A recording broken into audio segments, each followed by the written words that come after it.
할렐루야. 박원철 목사와 함께하는 새벽입니다.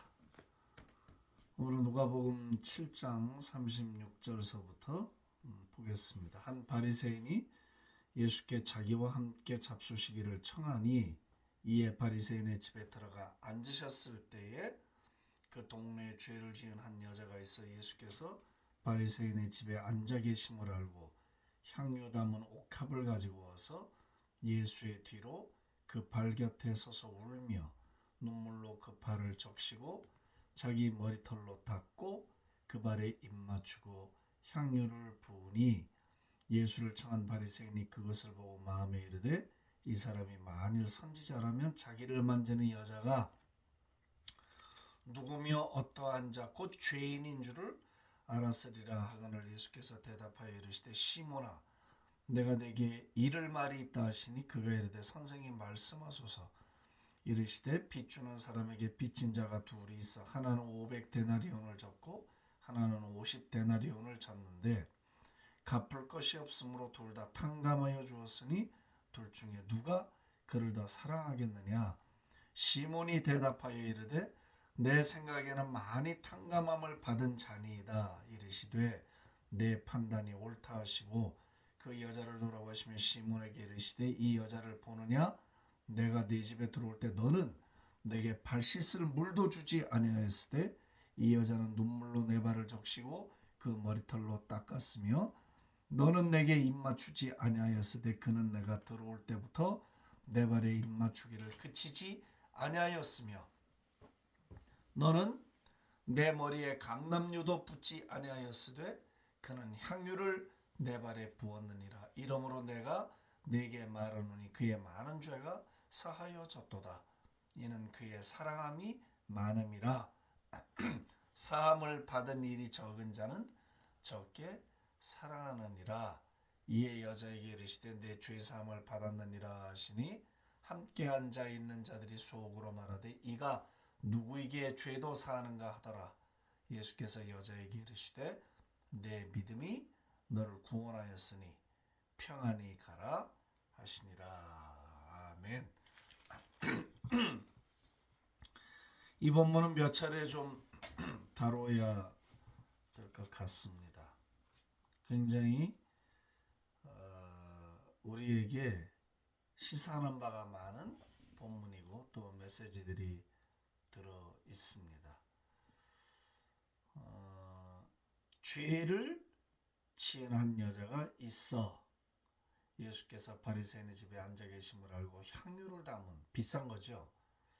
옥합을 가지고 와서 예수의 뒤로 그 발 곁에 서서 울며 눈물로 그 발을 적시고 자기 머리털로 닦고 그 발에 입 맞추고 향유를 부었다. 아주 뭐랄까요. 누가는 이 죄된 삶을 살던 그 동네에 뭐 다 아는 거죠. 사람들이. 아우 저 여자 저거 몸 팔고 사는 여자야. 혹은 술집 여자야. 혹은 뭐 좀 좋지 않게 보였던 자기들 기준에서 그런 여자예요. 그래서 그런 삶을 살았던 여자였던 것 같습니다. 근데 예수님이 자기 동네 바리새인의 집에 들어와서 식사를 하신다는 것을 알고 왜요? 예수님은 이제 소문이 쭉 퍼져서 어디를 가시든지 군중들이 따라다니고 금세 이렇게 눈에 띄었단 말이에요. 그러니까 이 여자도 소문은 이제 많이 들었을 거고 예수라는 분이 이렇게 병자도 고쳐주고 죄인들에게 다가가시고 기적도 행한다라는 이야기를 분명히 소문으로 다 들어서 알고 있는 거예요. 자, 그런 배경을 갖고 생각을 하는 거죠. 근데 마침 자기 동네에 들어오셨어. 늘 마음속에 사회로부터 소외당하고 지적받고 죄인이라는 인식 속에 살고 또 실제로 이 여인은 어쩌면 생계를 위해서 그런 삶을 선택했을지도 모르는 거죠. 이유야 어찌 됐거나 죄인으로 낙인을 찍혔고 사회에서 참 눈총을 받으면서 동네에서 이제 그런 떳떳하지 못한 삶을 살아가고 있었던 거예요. 마음으로부터 얼마나 그 예수님이라는 분을 그리워했을까? 만나보고 싶었을까 하는 건 추측이 돼요. 왜? 자기 주변의 모든 사람들이 자기를 외면하고 있었으니까. 그 여인의 삶을 이해하려 하거나 그 여인의 삶을 구원하려고 하는 시도는 없고 모두가 자기들이 갖고 있는 율법의 잣대로 이 여자는 죄인이다. 돌 맞아 죽어 마땅하다. 더러운 것이다. 이렇게 했으니 사람이 꼭 말을 해서 하는 건 아니에요. 영물이기 때문에 영과 영으로 다 느껴져요. 그러니까 어디 하는 마음 들 곳이 없었겠죠. 밥을 먹으면 그게 영양가가 제대로 몸에 다 오겠습니까?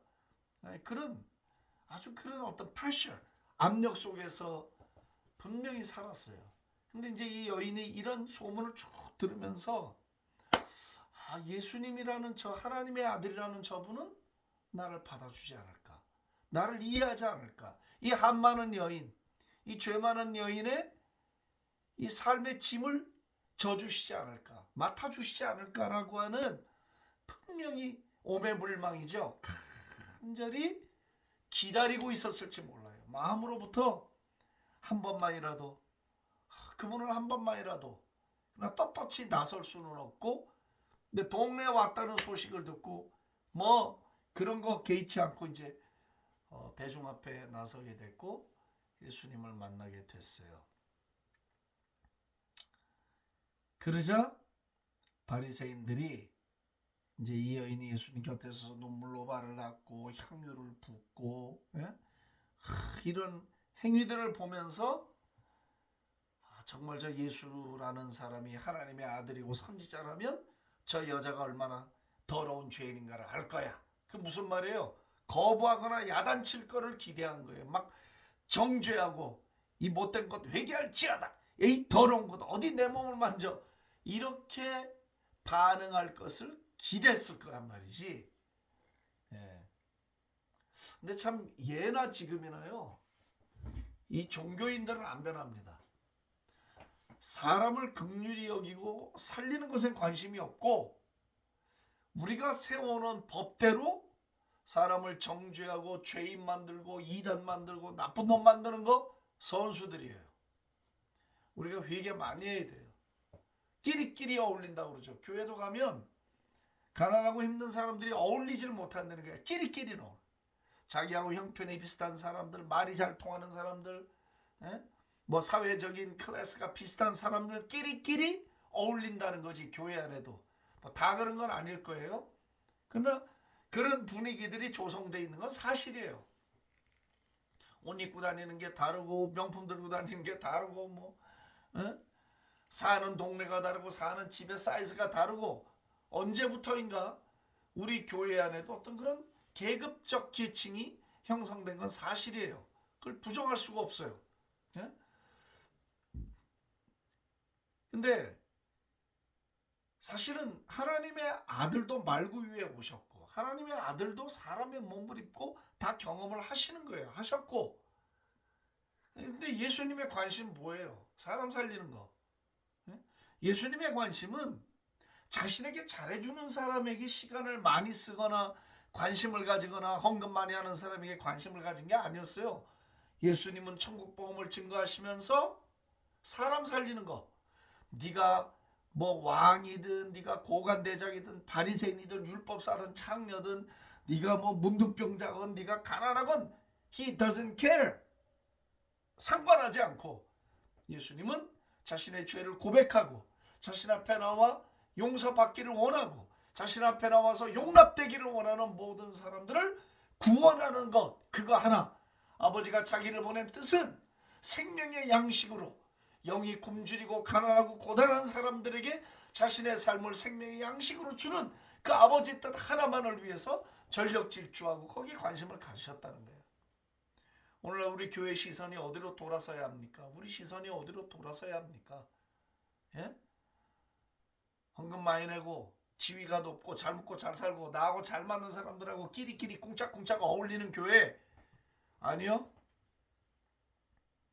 아니에요. 그게 제가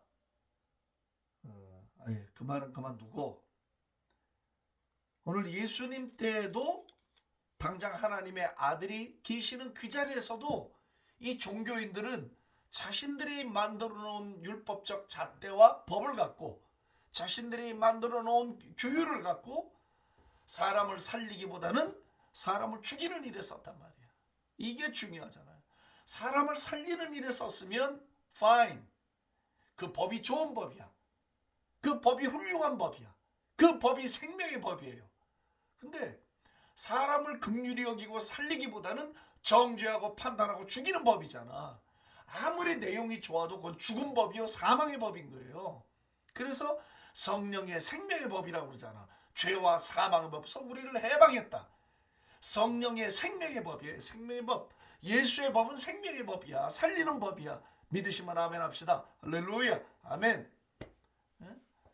살리는 게 우리가 할 일이지. 살리는 게. 자, 여러분, 한번 예배라는 것을 이런 관점으로 들여다보십시오. 예배 왜 드립니까? 우리가 뭐 의무로 나와서 설교 듣고 오늘 은혜로운 말씀 잘 들었어. 그게 예배예요? 그럼 어떤 예전을 따라서 말이야 다 이렇게 순서대로 나가면서 뭐 고요하게 뭐 또 이렇게 해서 예배를 드렸어. 그 예배예요? 아니야. 예배는 아주 핵심이 그 본질이 있을 때 예배 형태는 어떻든지 아무 상관이 없어요. 예? 그건 뭐냐? 하나님을 향한 우리의 사랑 고백이에요. 예배가 뭐예요? 하나님께 나와서 하나님을 사랑한다고 말하고 하나님을 경외하는 거잖아. 하나님을 즐거워하는 거잖아. 예? 그게 뭐예요? 그게 우리를 살리는 거예요. 그게 생명을 살리는 작업이야. 어떤 사람들이라도 교회 안에 들어오면 그 하나님을 향한 우리의 사랑 때문에 녹아져요. 이걸 잘 들어야 돼요. 예? 무슨 뭐 화려한 악기들을 진열하고 말이야 뭐 순서가 그럴듯하고 뭐 교회 학교가 잘 돼 있고 천만에요. 그런 건 사람 구원 못 시켜요. 생명도 못 살려요. 예? 예배는 하나님께 우리가 드리는 사랑의 행위예요. 고백이에요. 그래서 그 속에 눈물이 있고 그 속에 박수가 있고 그 속에 환희가 있고 말이야. 그 속에 막 소리를 지르는 게 있고 손을 들미 있고 무릎을 꿇는 일이 있고 그런 거란 말이지. 무슨 뭐 우리가 만들어 놓은 그게 절대법인 것처럼 에? 아니요. 그래서 우리가 세운 법들을 조심해야 돼. 사람을 살리는 법이 돼야 돼요. 살리는 법. 무슨 일을 하든지 생명을 살리는 법이 돼야지. 교회 안에 어떻게 온전한 사람만 있어요? 교회 안에 어떻게 똑똑한 사람만 있습니까? 예? 교회 안에 어떻게 다 내 마음에 드는 사람만 있습니까? 그런 게 천국이지. 예수님이 참 답답하신 거지. 나는 죄인을 구원하러 왔는데 저들은 자꾸 의인을 구원하라고 하니까 예수님의 마음이 아주 복잡하신 거예요. 그래서 예수님은 하여튼 그럴 때마다 아주 그냥 어깃장을 놓으시는 거야. 그런 무리들을 향해서 아주 딴지를 탁 거시고 막 송곳으로 파듯이 진리로 파고 들어가고 공격적으로 변하시잖아요. 성경을 보면 절대로 방관하지 않아요. 그런 무리들을 향해서는 예수님이 비유를 탁 들어서 부끄럽게 하고 스스로 궁지에 몰리도록 만드시잖아. 난 예수님이 뭐 맥없이 온유하다고 그러는데 천만에 예수님이 뭐가 맥없이 온유하셔요. 온유하다는 건 바보가 된다는 뜻이 아닙니다. 여러분, 성경을 우리 입맛대로 해석하면 안 돼요. 예수님이 종교인들 섰을 때 독사의 새끼들하고 막 비판하고 그들에게 막 휘몰아치시고 이렇게 죄인을 구원하라고 하시는 아버지의 뜻을 안고 왔는데 거기에 막 딴지 걸고 시비 걸고 이상하게 나오잖아요. 그런 진리를 갖고 비유를 들어서 저들을 코너에 몰아넣잖아요. 피하시지 않았거든요. 그런 의미에서 오늘 이 본문을 서론으로 삼아서 우리에게 교훈이 있기를 바랍니다. 사랑하신 하나님 아버지 감사합니다. 오늘도 말씀으로 우리를 깨우시고 교훈하시고 어떤 모습을 가져야 할지 알게 해주신 것을 감사합니다. 우리가 만든 전통과 법보다 중요한 것은 하나님의 법이고 사랑의 법이고 구원의 법이고 생명의 법인 줄로 믿습니다. 오늘 우리가 그 법을 따르게 해 주옵소서. 감사하고 예수님의 이름으로 기도합니다. 아멘.